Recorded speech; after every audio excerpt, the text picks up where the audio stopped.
Semua warga Indonesia menolak revisi Undang-Undang TNI yang akan diterapkan oleh pemerintah kita, sampai-sampai menimbulkan para mahasiswa dan aktivis berdemo di mana-mana dan membuat kerusuhan. Tapi sobat tahu nggak, apa itu RUU TNI dan kenapa banyak orang yang menolaknya untuk menerapkan di negeri kita ini?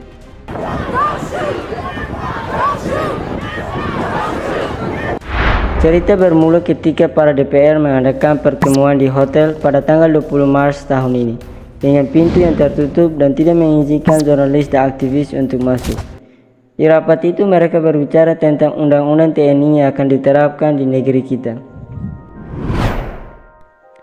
Untuk memahaminya kita harus tahu dulu apa itu RUU TNI. RUU TNI adalah militer yang lebih menguasai negara dan mengaturnya. Yang biasanya militer hanya bertugas pada keamanan negara, ini malah militer bisa menduduki di jabatan sipil, seperti menduduki di tempat lembaga dan lain-lainnya. Lo bayangin gini, militer yang diizinkan memegang senjata menjadi pemimpin, pasti dia akan menerapkan gaya komandonya lah, yang dimana gak ada lagi orang yang membantahnya. Kan di dunia militer adanya komando, yang dimana ada seseorang yang harus memutuskan keputusan. Misalnya, di medan perang, militer harus memerlukan komando untuk mengambil keputusan secepatnya, seburu terlambat. Tapi beda sama politik demokrasi, yang untuk mengambil sebuah keputusan, semua orang harus memberikan suara.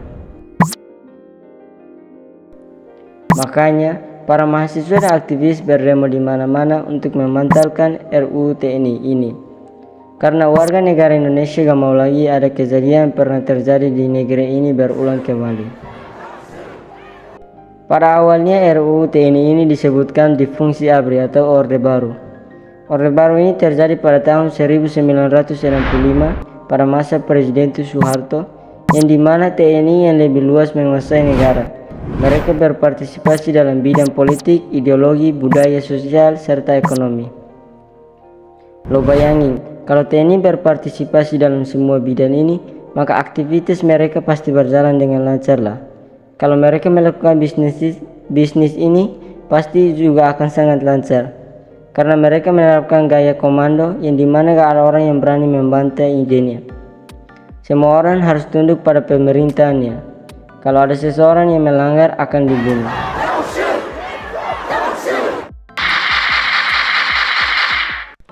Ini justru akan menghilangkan demokrasi di negeri kita.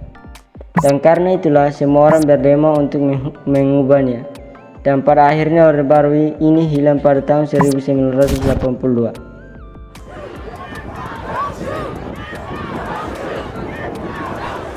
Agar sebuah negara itu aman, maka gak boleh ada yang lebih powerful. TNI gak boleh lebih kuat dari rakyat, dan gak boleh lebih kuat juga dari pemerintah. Semuanya harus ideal.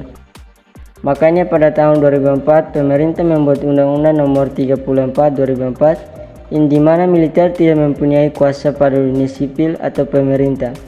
Mereka hanya bertugas pada keamanan negara saja. Dan kalau mau berpartisipasi dalam politik, maka mereka harus tinggalkan senjata atau keluar dari militer. Tapi kita berharap saja semoga RUU TNI ini gak akan terjadi. Dan kalau memang terjadi, semoga seperti yang kita semua duga. Dan seperti biasa, terima kasih.